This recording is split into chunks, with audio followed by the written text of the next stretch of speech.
bisa berkumpul. Semoga apa yang nanti kita dapatkan bisa bermanfaat buat kita semua. Kedua kalinya sholawat serta salam semoga senantiasa kita sambungkan kehadirat Nabi kita Muhammad SAW yang kita nantikan syafaatnya besok di hari yaumil qiyamah. Ketiga kalinya perkenalkan ini narasumber kita Bunda Susi yang nanti akan menyampaikan tentang sosialisasi BDR kepada kita semua supaya kita paham apa itu yang namanya BDR dan nanti penjelasan lebih lanjut oleh narasumber kita. Monggo Bu. Baik, Bapak Ibu sekalian, terima kasih atas waktunya. Assalamualaikum warahmatullahi wabarakatuh. Waalaikumsalam warahmatullahi wabarakatuh. Alhamdulillah, bismillah, kalau walaupun kepada Ibu Kepala Sekolah yang saya hormati, juga kepada ibu-ibu wali murid yang saya hormati juga. Di pagi ini saya mengajar datang ke sini atas panggilan dari Ibu Kepala Sekolah dengan tujuan memberikan sosialisasi tentang belajar di rumah. Seperti yang kita ketahui bersama, saat ini kita sedang dilanda pandemi ya, wabah sedunia. Dan wabah itu dibilang bahaya juga bahaya ya dunia. Maka kita harus benar berhati-hati dan bisa menyikapi kondisi ini dengan baik. Nah, terkait dengan pembelajaran anak-anak, kita juga harus bisa menyikapi dengan baik. Di masa pandemi, pemerintah melarang untuk mengadakan pembelajaran tatap muka, tapi bukan berarti tidak ada pembelajaran untuk anak-anak. Anak-anak harus tetap mendapatkan pendidikan sesuai dengan porsinya masing-masing. Anak-anak harus tetap belajar dengan baik walaupun di rumah. Nah, bagaimana caranya supaya anak-anak bisa tetap belajar? Maka kita buat sebuah trik untuk tetap bisa belajar, yaitu dengan cara belajar dari rumah. Nah, nanti bundanya ya Bu, menyiapkan seperangkat pembelajaran, bisa seperti RPPM gitu, dibuat perencanaan, kemudian perencanaan pembelajaran itu bisa dikasihkan ke wali murid. Nah, adapun model pembelajarannya, Bunda pasti sudah tahu ya. Panjenengan buat beberapa kegiatan antara 1 sampai 10 kegiatan. Nah, nanti biarkan wali murid memilih kegiatan mana dulu yang paling disukai oleh anak. Kalaupun terjadi anak kok tidak suka dengan kegiatan yang disiapkan oleh bundanya karena kurang tertarik atau bagaimana, orang tua boleh mencarikan kegiatan lain yang disukai oleh anak-anak. Jadi tidak dikarenakan tidak suka dengan kegiatan dari bundanya terus tidak belajar, tidak ya. Orang tua bisa mencarikan solusi lain. Nah, kemudian yang dilakukan orang tua pastinya mendampingi ya. Selama belajar di rumah, anak-anak harus mendapatkan pendampingan yang baik. Selain itu, pada saat proses belajar, sang bunda juga dimintai tolong ya. Bu gurunya nanti minta tolong supaya kegiatan anak di rumah itu didokumentasikan dan dikirim kepada bundanya. Ya. Nah, kalau dengan sistem seperti ini kok ada kesulitan, nanti kan bundanya bikin sebuah grup ya Bun ya, dibuatkan grup, kemudian nanti informasi-informasi itu bisa disampaikan lewat grup. Tapi kalaupun ada kesulitan, misalnya kendala kurangnya HP, maksudnya orang tua tidak memiliki HP misalkan ya, keterbatasan itu, maka bundanya mesti mencari solusi lain, yaitu mungkin dengan cara home visit. Ya, Bunda bisa mendatangi wali murid atau anak didik yang terkendala itu. Nah, memang nggak harus semua ya.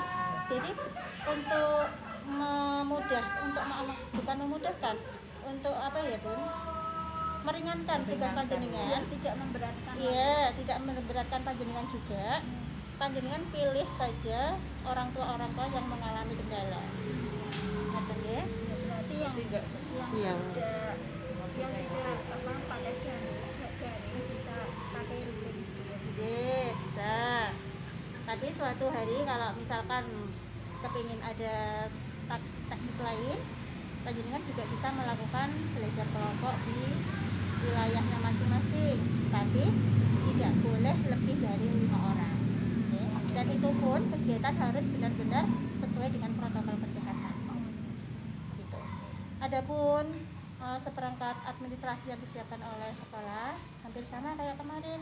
Sekolah tetap menyiapkan KTSP, RPPM, RPPH sama. Hanya saja ketika membuat KTSP disesuaikan dengan kondisi saat ini. Bu, mau tanya, seandainya gini ya Bu ya, yang Pangapunten kan kadang-kadang anak itu disuruh belajar di rumah kan susah ya. Apalagi ini lewat HP ya.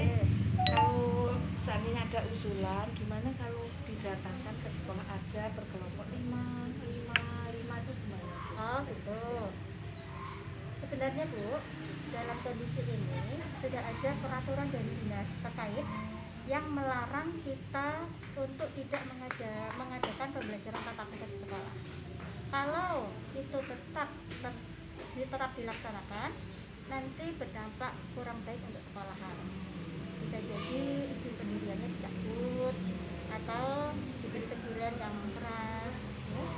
Karena biar bagaimanapun, memang pembelajaran harus tetap berjalan, tapi kesehatan tetap yang utama.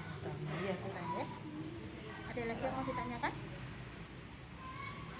Ini Bu, kadang-kadang anak-anak di rumah itu kan susah ya, suruh belajar apalagi ngerjakan apa-apa itu kurang semangat ya Bu. Nah itu seandainya apa tadi yang dibilang home visit ya, home visit ya, home visit itu bisa dilaksanakan nggak Bu, kayak masuk sekolah itu loh, seandainya mungkin seminggu 2 kali ketemu apa itu gimana? Di mana? Di rumah. Di rumah ya. Bisa saja Bu, Bisa. seperti yang saya sampaikan di depan Biar tadi. tambah semangat itu gitu. ya, itu adalah solusi kedua apabila anak sudah mulai jenuh, teramat jenuh sekali, ya, sang bunda bisa mengadakan kegiatan home visit. Tapi dengan catatan tidak boleh melebihi dari 5 anak dan harus dilakukan sesuai dengan protokol kesehatan. Kira-kira sampai kapan ya Bu? Nah, itu bisa, yang bisa masuk sekolah seperti biasa. Nah, itu yang belum bisa kami ketahui, ya, karena memang seperti yang kita ketahui bersama di berita-berita televisi, wabah ini tuh masih terus meningkat, ya. Kasus ini masih terus meningkat, dan mari kita bersama-sama membantu pemerintah, membantu dinas kesehatan untuk segera memutus rantai penyebaran COVID ini. Ya. Jadi mohon jangan memaksakan untuk meminta pembelajaran tatap muka, ya, karena itu dampaknya kurang baik untuk semuanya. Harus saling menyadari mungkin ya. Tapi Betul. kadang kita itu kan kepingin anak saya tuh cepet pinter kayak ya tahun-tahun kemarin ya. Soalnya kalau lewat daring apapun itu visit kan kurang maksimal ya, cuma berapa kali seminggu kita ketemu ya. Gimana lagi ya Bu? Sebenarnya leres Bu, sebenarnya kami tuh juga tahu apa yang dikeluhkan panjenengan, kerepotannya seperti apa, panjenengan ngasto tapi juga harus tetap memantau pembelajaran anak. Pasti sangat untuk menyetorkan hasil karya itu kan ada yang wali murid kerja sampai sore sampai malam, itu waktunya gimana Bu? Bisa sewaktu-waktu. Sebagai pendidik pun kami sarankan dalam memberikan tugas ataupun meminta dokumentasi, perlu diingat adalah tidak memberatkan wali murid. Ya.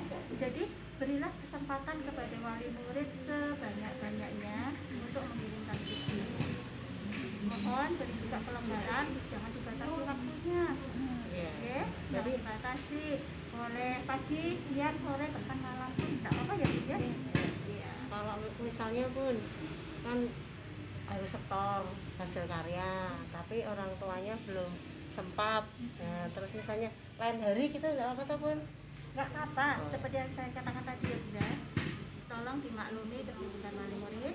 Jadi beri kesempatan sebanyak-banyaknya, beri waktu sebanyak-banyaknya. terus tanya lagi Bu, itu kalau home visit kan tadi yang nggak punya sarana HP, Ya. itu kira-kira 1 minggunya berapa kali ya Bu? Nah, kalau soal itu monggo budanya bisa dikondisikan ya. Nanti kita kondisikan dengan banyaknya siswa, kemudian banyaknya guru kita sesuaikan. Ya, tapi minimal nanti insya Allah 1 minggu sekali itu minimal.